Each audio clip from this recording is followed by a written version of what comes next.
Olá, meu nome é Eduardo Starosta e esse é o canal Fora de Curva.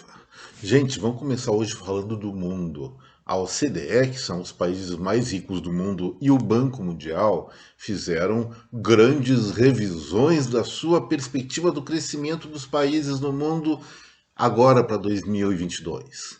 E o nosso paísinho aqui, o Brasil, pasmem, existia antes a previsão de uma expansão, crescimento do PIB, para ser mais claro, de 1,4%. Agora, em 2022, caiu para 0,6%. Pessoal, eu acho melhor a gente se esconder em algum lugar, porque vai acontecer uma hecatombe no mundo. Estados Unidos cai também, Polônia cai também, o mundo inteiro está entrando num desastre. Será mesmo que isso é verdade? Quantas previsões nós já vimos a respeito do futuro que estavam todas erradas e essa só vai ser mais uma? Não estou dizendo que eles não podem acertar, mas eu estou falando isso sim, que as bases pelas quais eles fazem as previsões já não servem mais para nada, servem só para memória. Deixa eu explicar uma coisinha para vocês.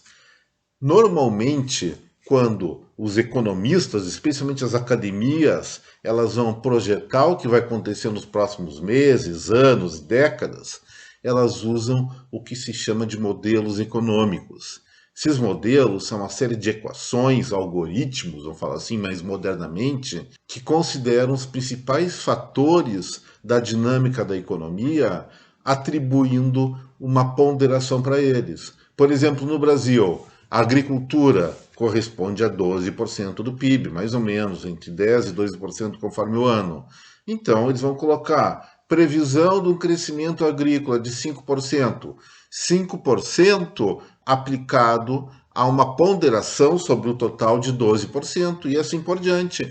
E aí, quando os modelos vão se sofisticando, cada vez mais eles abordam mais variáveis. Podem até eventualmente avaliar, não sei se chegar nesse grau de detalhamento, o impacto no PIB dos aplicativos de transporte que substituíram os táxis. Então, são cálculos complexos, em tese bastante completos, mas calcados em uma realidade já vivida.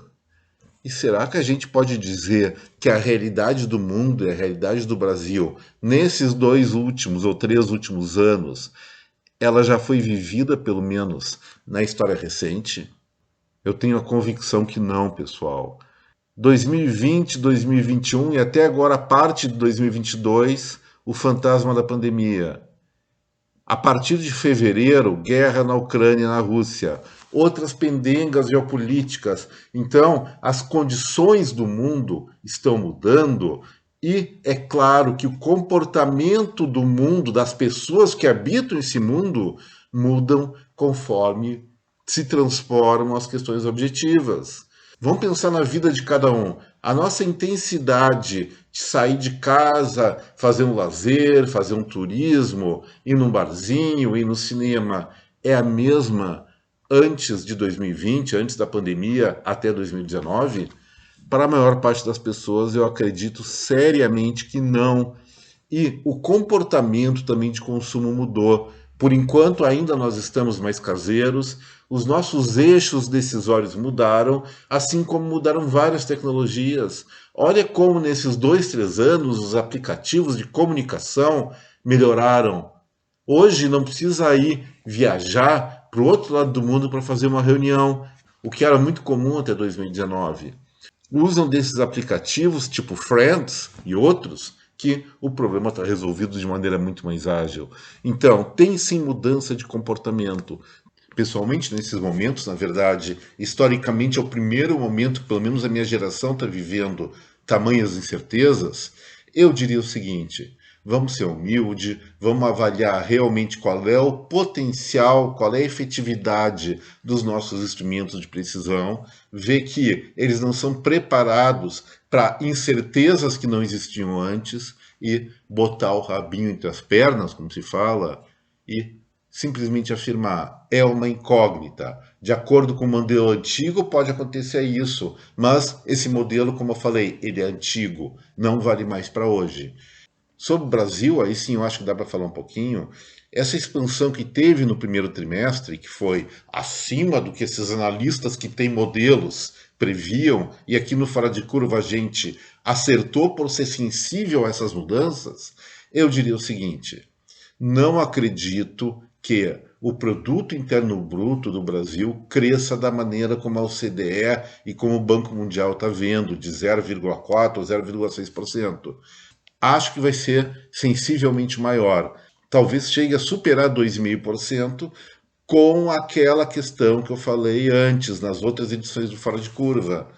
A dinâmica brasileira pode sim ser afetada pela alta exagerada da Selic. Isso pode frear nosso crescimento. Mas fechar em 0,4%, 0,6% em 2022 eu acho muito difícil. Uma outra questão que eu ia abordar ontem do Fora de Curva, mas ficou muito longo, aí eu resolvi trazer para hoje, diz respeito a uma proposta que anda circulando de liberar a venda de remédios sem necessidade de receita médica em outros estabelecimentos que não sejam as farmácias. Pessoalmente, eu me coloco favoravelmente. Isso aí vai dar mais competitividade no mercado e isso é muito bom para o consumidor. O que talvez seja interessante, gente, é a Anvisa revisar de maneira muito carinhosa os medicamentos que são isentos de receita médica. Muitos deles são de livre consumo e, como diz o ditado, a diferença entre o remédio e o veneno é apenas a dose. Então, remédios mais comuns que não oferecem risco, tenho a convicção de que sim, podem ser vendidos em supermercados. Pela internet eu tenho lá minhas dúvidas, porque aí nós temos muito caso de falsificação, mas a tendência de liberação do comércio de produtos que não fazem mal para o ser humano, excelente. E agora, gente, para finalizar o Fora de Curva de hoje, teve um seriado que passou na tão queimada Globo, mas que fez muita coisa boa no passado.